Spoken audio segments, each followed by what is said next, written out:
Hi సంధ్య kitchen, ఎలా ఉన్నారు? అందరూ బాగున్నారా? ఇప్పుడు నేను చేయబోయేది చిక్కుడుకాయ మసాలా కర్రీ. ఫస్ట్ అయితే ప్యానం పెట్టుకుని ప్యానం వేడెక్కాక అయితే ఆయిల్ వేసుకోవాలి. ఆయిల్ వేడెక్కాక 4 పచ్చిమిరపకాయలు, ఆనియన్స్ వేసి వేపుకోండి. బాగా వేపుకున్నాక కొంచెం జీలకర్ర వేసుకోండి.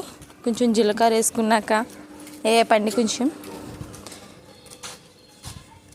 కొంచెం వేపాక అయితే నేను పక్కన పెట్టుకున్న అల్లం వెల్లుల్లి పేస్ట్, అందులో కొన్ని ఉల్లిపాయలు వేసి మిక్స్ చేశాను.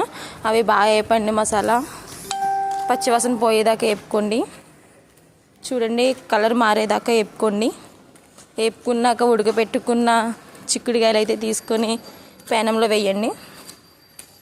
వేసి బాగా మిక్స్ చేయండి.